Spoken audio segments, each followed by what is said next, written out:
Hi everyone. I've really missed seeing you and talking with you, and I hope you are all doing really well. We're going to meet this way through Canvas for the next month, 6 weeks, or even maybe 8 weeks of the school year.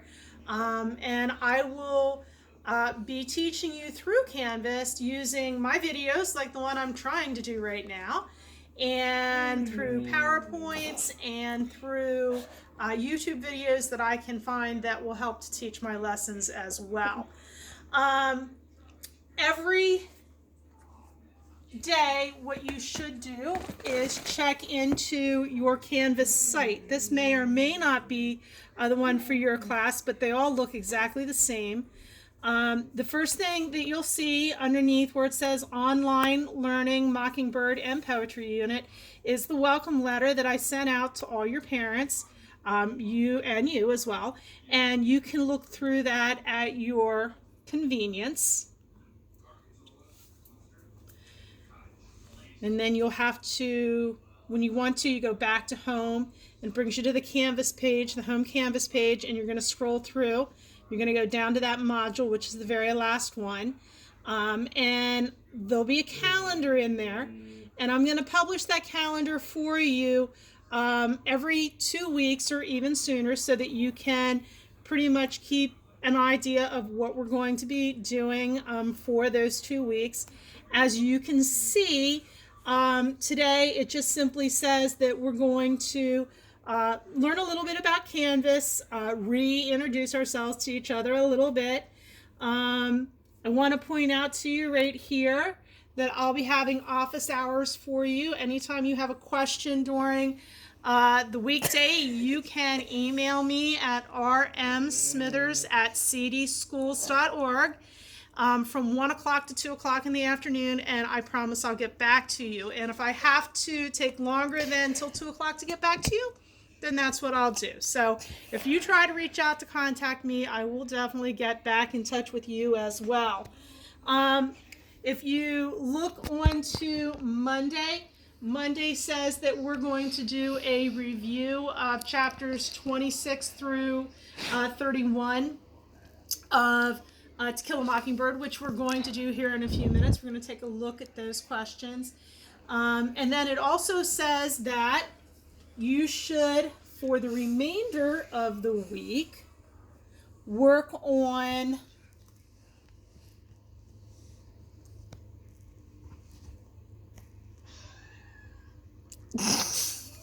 the review discussion for To Kill a Mockingbird as well. And we'll be having that test next Tuesday. So you want to make sure that you're working on it, and it'll come due at 8 o'clock on Monday morning, and that will become a classwork grade for you, classwork homework grade, and it will be worth between 33 and 66 points.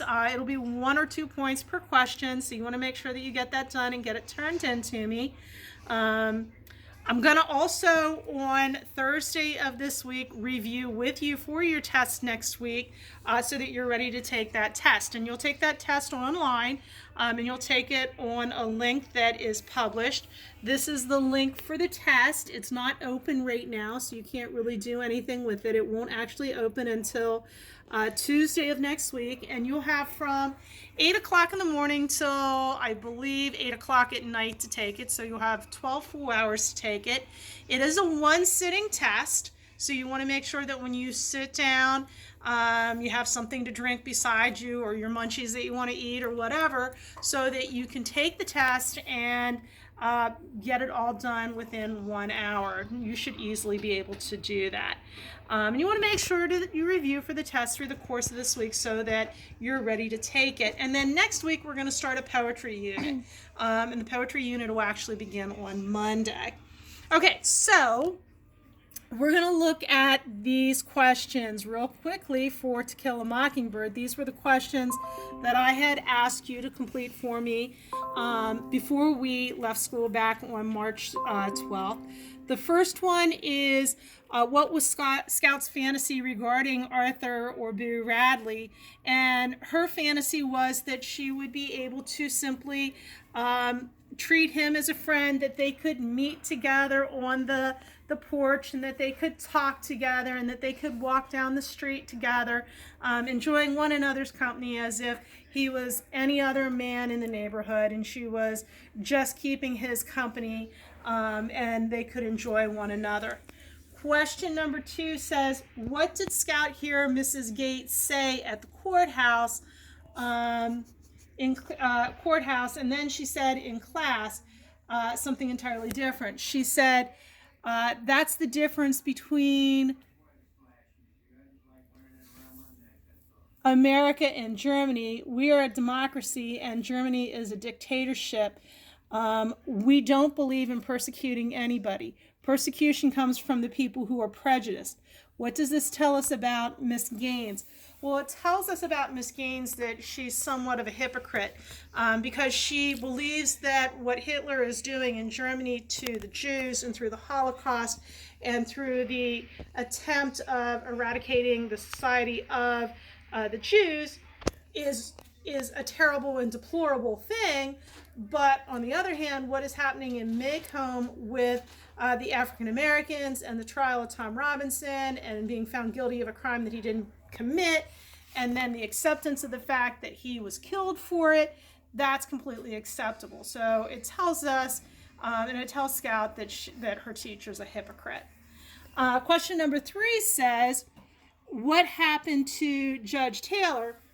Okay, so you got to remember that Tom Robinson's trial has ended, that pretty much Bob Ewell and his daughter Mayella Ewell were shown to be fools, because they were trying to, they were trying to get Tom Robinson to be found guilty of a crime they didn't commit, and their father Atticus had made him look pretty much like a fool, and so did Judge Taylor. So Bob Ewell is very upset with everybody. So Bob Ewell tried to sneak in through Judge Taylor's house, probably didn't know that he was home, and then when his wife comes home, she finds him sitting in the living room on his chair, on his favorite chair, with a shotgun laying across his lap. He was all ready for whoever was going to come in the door after him. And then the next question says, what happened to Helen Robinson? Remembering Helen Robinson is Tom Robinson's wife. We find out that Bob Ewell had been following her to work and saying horrible, offensive things to her as she was walking, and that her boss actually came out and told Bob Ewell that if he didn't knock it off, that he was going to make sure that there was a trial against him for insulting women and not being very kind to her. And this was enough to sway Bob Ewell. Even though he still kind of kept a look after her a little bit, he never again attempted to keep her from walking down the road in front of his house trying to get to and from work. Okay, so the next question is, what was Scout's part in the pageant? So we're in the school year again, and it's around October 31st, and rather than going trick-or-treating, they were going to have a pageant. And the teacher had this really great idea about doing a pageant about what Maycomb County was all about, and she wanted some of the kids to dress up, and Scout dressed up like a ham. And she made this great big huge costume for her out of chicken wire that kind of fit around her body, but wasn't real tight to her body. And during the pageant, Scout forgets her lines, and then she falls asleep and she doesn't come out on time, and then when she finally does come out for the pageant, she kind of makes a mess of everything. Okay, so the next question says, and let me pull the screen down a little bit.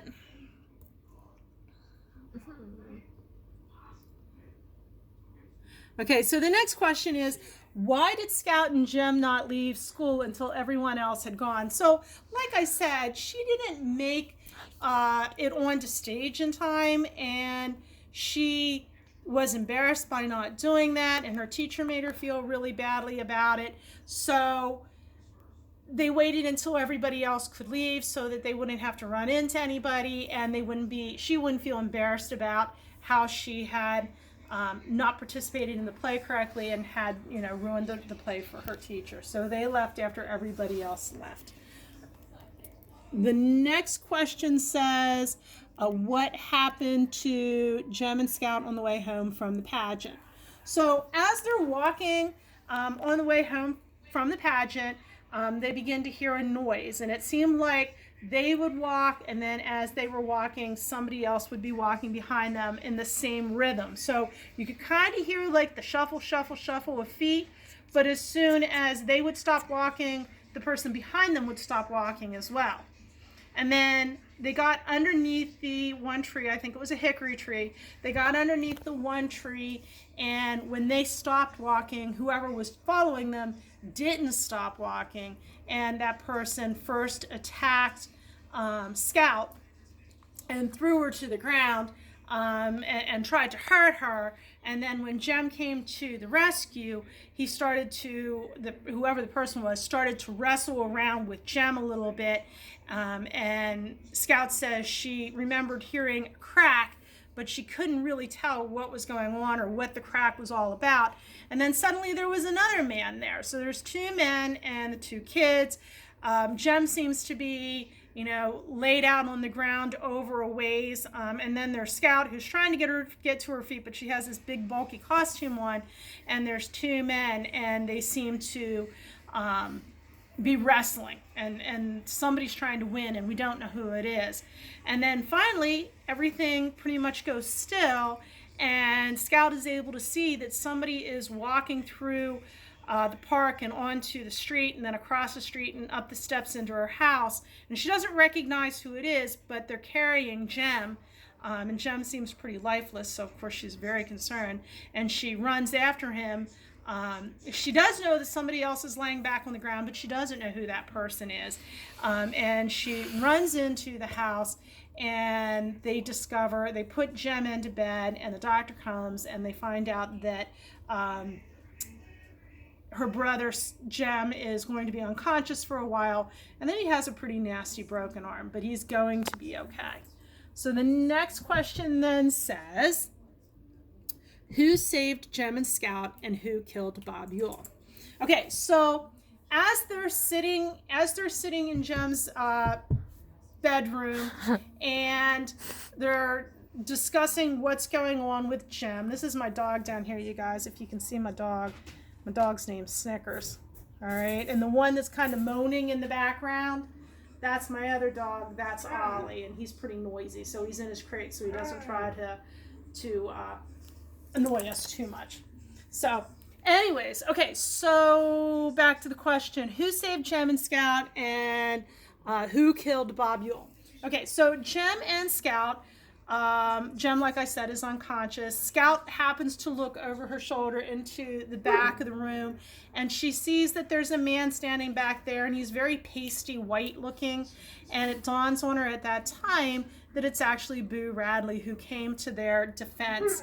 And she and Boo and Hecate and Atticus all go out onto the front porch, where Atticus says that he's going to make sure that he defends Jem for killing Bob Ewell, and that, it's the right thing to do, and he needs to do it, even though he's very upset that Jem had done it.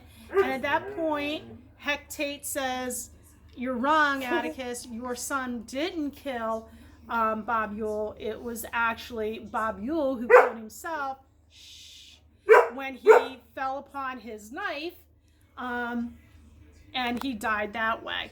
And Atticus finds it very hard to believe that, Bob Ewell would fall upon his own knife.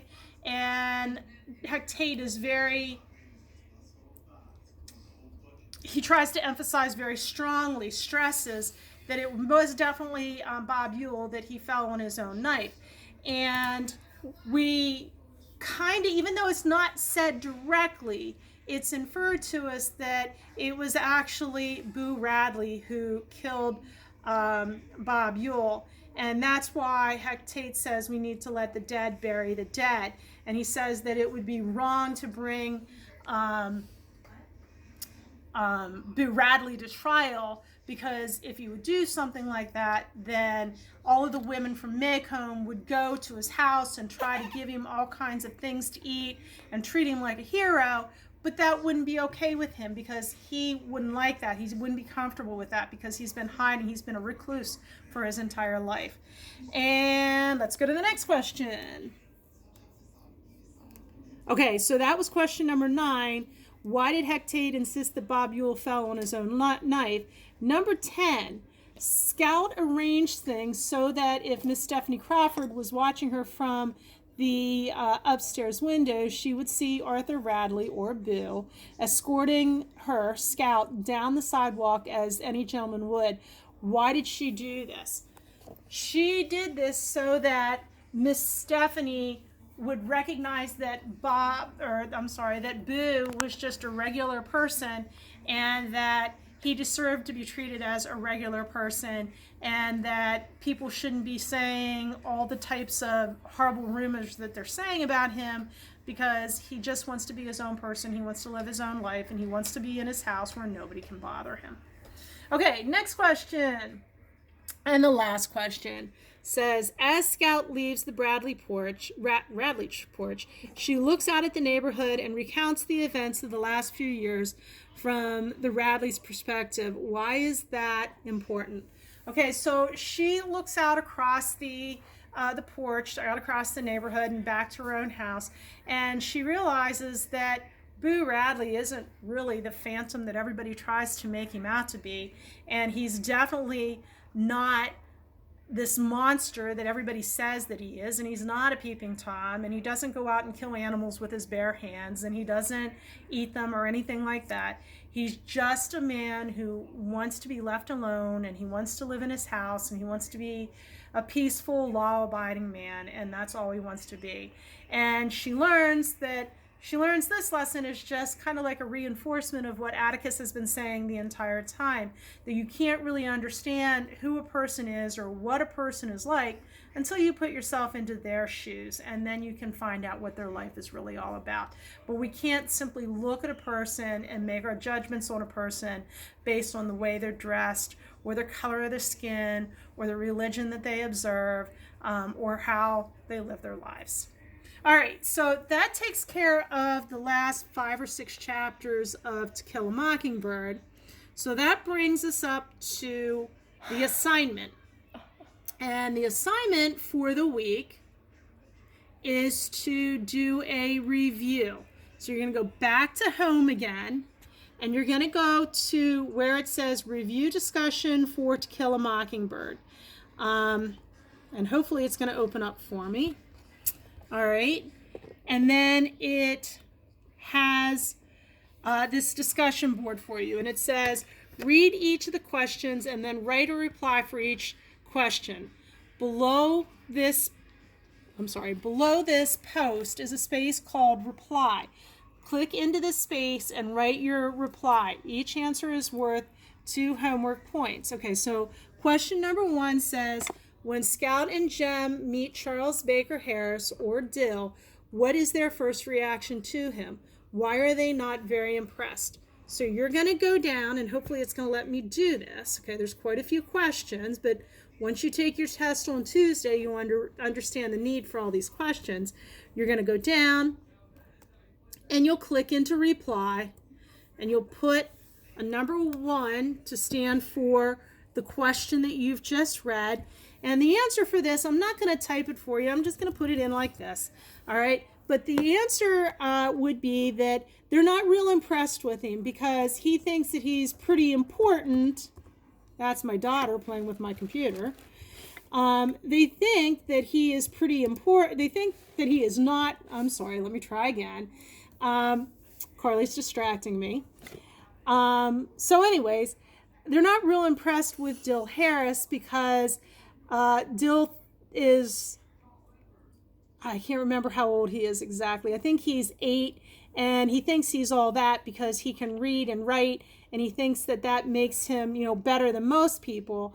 And Jem says, well, shoot, my sister has been reading practically since she was just a teeny tiny baby, so that doesn't make you all that important after all. And that's why they're not real impressed with him. But we do know that Dill comes along later and is very important to, especially Scout, during the course of the story. So once you get your answer typed in, which my answer apparently is saying Carly is okay, you're going to type in the whole answer, and you're going to go down here, and you're going to hit post reply.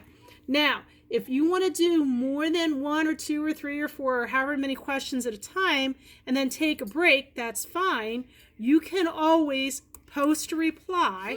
Right there's my answer. And then I can later go in, and if I want to do more questions and answer them, I'm going to simply click on reply again, and I will type more answers in, and I'll post again. So you don't have to feel like you have to sit down and do all these questions at one time. You can do a couple questions and then take a break, and do a couple questions and then take a break, and then come back again and do a couple more questions. Big thing is it needs to be please done by 8 o'clock Monday morning, 8 o'clock a.m. Monday morning. All right, so that's our first lesson together. I think it went fairly well. So have a good week. I'll talk to you later, probably on Thursday, to do a little bit more of a review for the test that is next Tuesday. And yeah, make sure that you're staying healthy, you're washing your hands often, drinking lots and lots and lots of water, getting plenty of sleep, and taking care of yourself and your loved one as well. All right? It's been good seeing you again. I wish we could talk in person. If you just want to drop in and say hi in your emails to me, I'd love to hear from you. All right. Talk to you later. Thanks.